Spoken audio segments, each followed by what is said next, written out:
Hi everyone. Am I correct in thinking I'm live and everybody can hear me?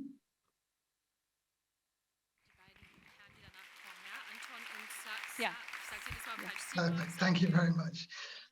And it's a real pleasure to kind of be joining you guys remotely. And basically, thank you very much for that warm introduction. I appreciate that I've got a very unlikely story, I suppose. Like people like me, we're not meant, or shall we say, we weren't crafted for public office. And never like in my mother's wildest dreams, or even mine, did I ever imagine that somebody like me could actually become the mayor of my home city in Sheffield.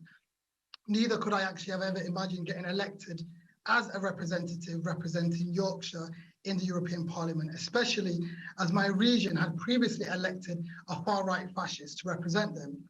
You see, my story was only made possible because I've really been fortunate enough to kind of understand the importance of courage, the value of eating cake, and the immeasurable impact of giving and receiving compassion can have, basically. To kind of explain this and more, let me kind of start from the beginning very briefly. So, with nothing but her courage, hope, and selfless determination, my mother made the decision for us to leave Somalia due to the devastating and ongoing civil war and internal conflict.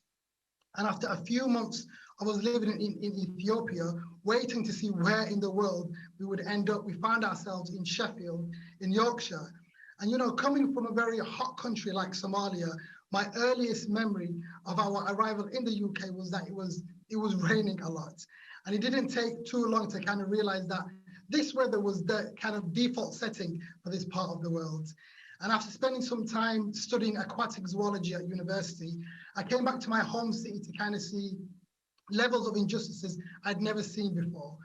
Due to austerity cuts, libraries were closing down, youth clubs were closing, people were living in really terrible housing conditions, far-right groups were rising, and there was kind of really a lack of opportunities. And for these reasons and many more, I kind of decided to ask lots of questions like, who were my elected representatives? Why are they really difficult to get hold of? Why is there such low engagement? And how could I actually get elected and actually become an elected representative? And how could I do a better job?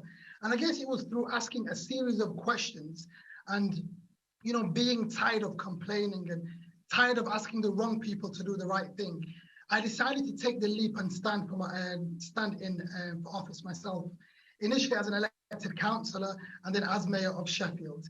You see, I kind of really felt compelled, shall we say, to do something to combat all the rhetoric of hate, fear, and division that I was witnessing. So I decided I had to play more of an active role within my community. And, with everything that was happening around the world in Sheffield, I thought if I can at least make my small part of the world better, that's at least me doing something. And it really was with that compassion that kind of still drives me to this day, basically. And like, I guess many people, my background and experiences growing up really kind of made me believe that not only can things get better, but they can also be done better. And it was with that, noble intention and being inspired by the simple philosophy of doing things differently, I can honestly say I have attempted to use my platform to champion good and tackle injustices wherever I saw them.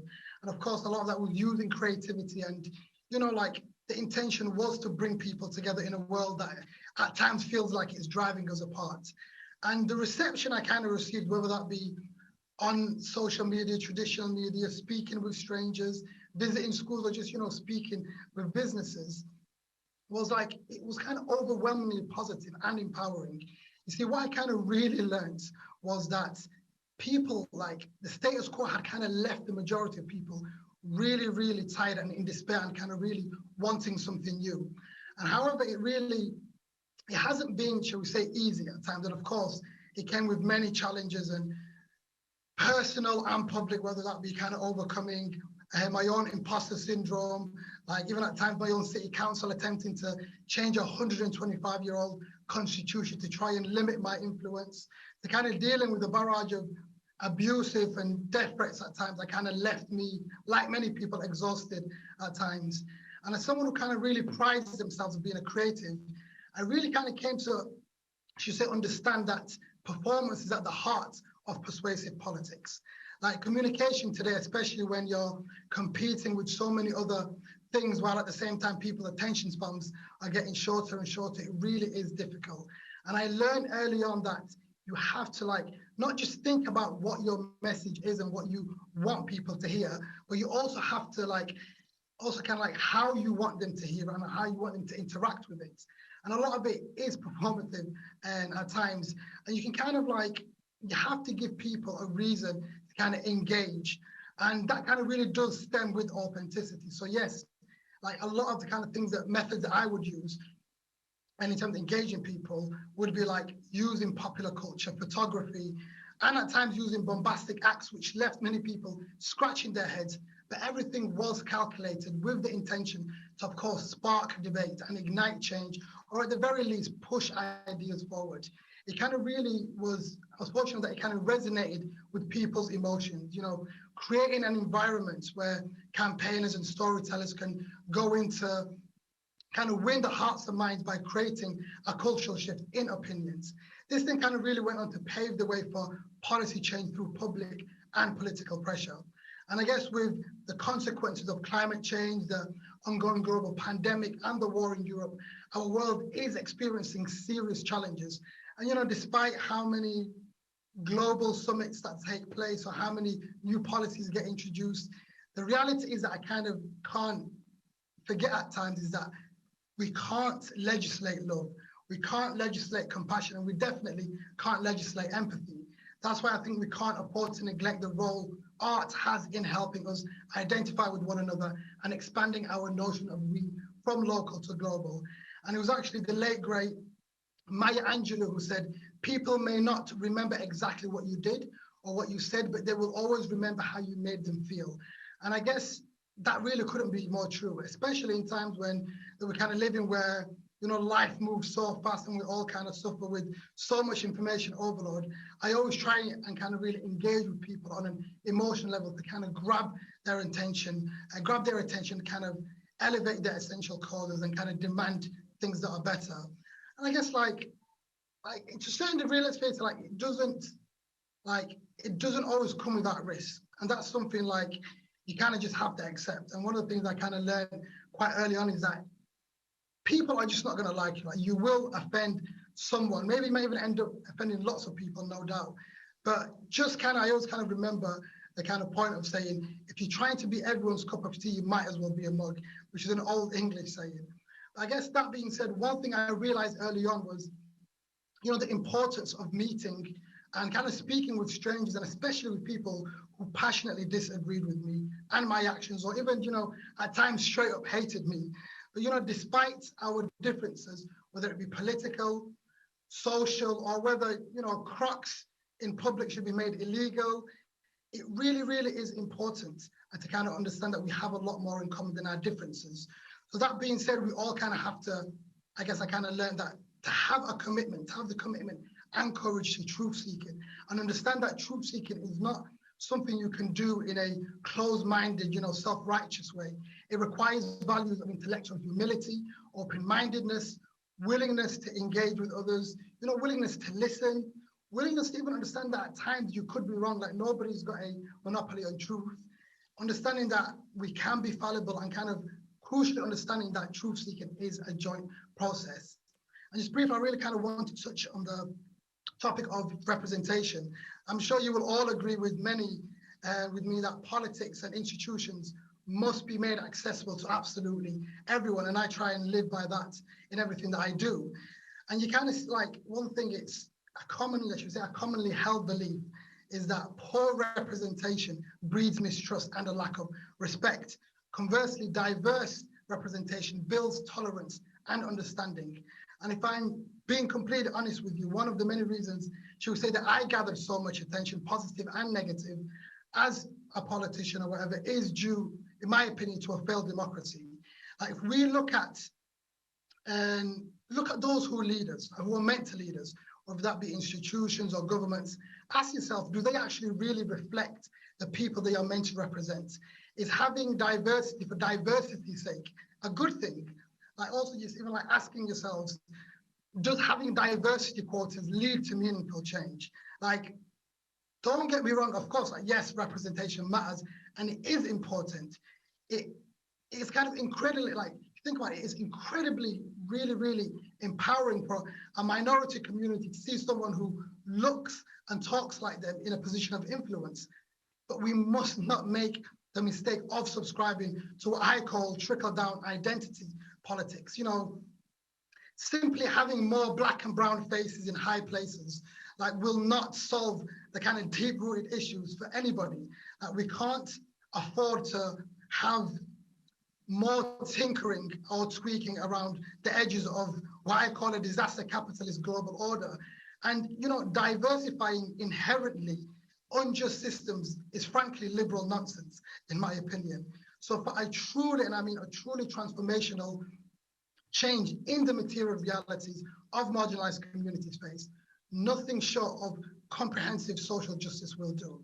And I guess, I say, like, the past couple of years as an activist, as a politician, as a world citizen, has really taught me that there is always hope, even in the most obscure places.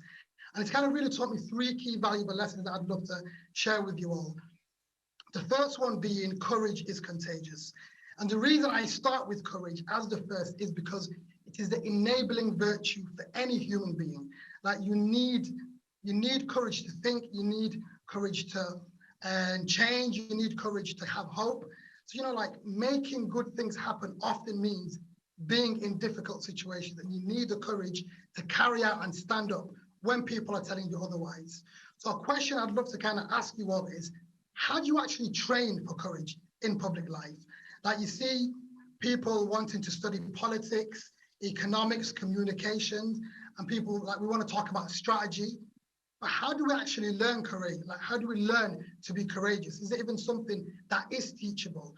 Or is it something that can only be learned through practicing? The second lesson that I kind of learned that I'd love to share with you all is cake is a coping mechanism. And yes, I do mean cake. And listen, the thing is that we all need coping mechanisms to see the hope and to stop us from going numb, whatever that may be, whether that be yoga, like praying, painting, whatever that is. For me, like, despite what my dentist or my waistline tells me, that mechanism is cake, and literally any form of cake will do. My personal favorite being Victoria sponge cake with a lot of custard. But in all seriousness, it's really important that we take care of ourselves and each other.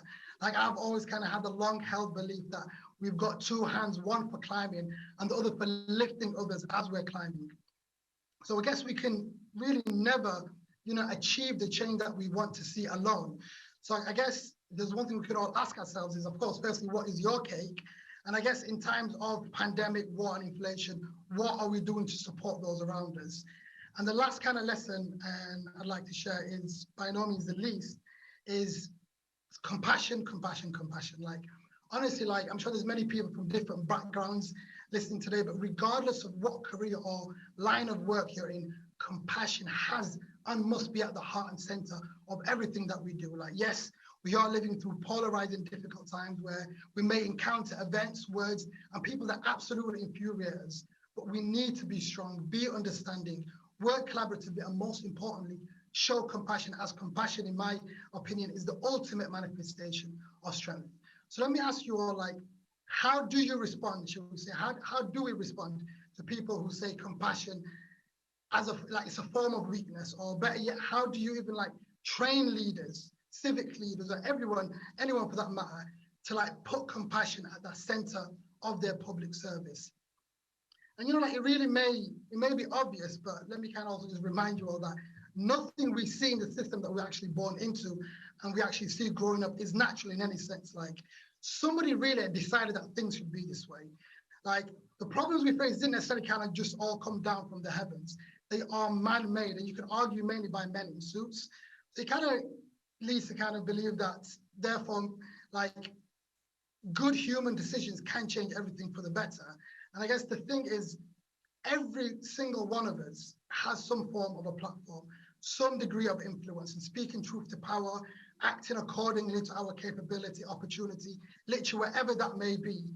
And I guess within this whole world, the kind of like this whole fight for a better world, there really is space for every single one of us, and of course, one that is fueled by courage, cake, and compassion. But as I'm sure you all know, transformative change sadly is, it's not spontaneous. It requires people to come together and to think of ways to improve the lives of ordinary people through dignity, humanity, and universality. And I have no doubt that every single one of us is answering that call, basically. And I guess that really does mean one thing, and that kind of means that we have to do things differently. And I guess doing things differently can be scary, and I completely understand that. And there are, of course, people who will absolutely hate you for it. Trust me, but I promise you, there will be people who will love you for it, who will join you in it. And even more importantly, you will risk changing the world in small ways, large ways, middle ways in between. But the thing is, if you keep doing things how they've always been done, and if you stick to traditions, and one of the things that I say is tradition is just peer pressure from dead people. The thing is, you will literally risk never knowing what it is like to succeed or to fail in the pursuit of great endeavors. So let us all kind of make a promise, not to denigrate, but to inspire. Rather than bemoaning the present, let's paint a picture of what can be. And instead of inciting hatred and instilling fear, let's rise above the chorus of our age and dare to sing a different song. Thank you. Thank you, Magid.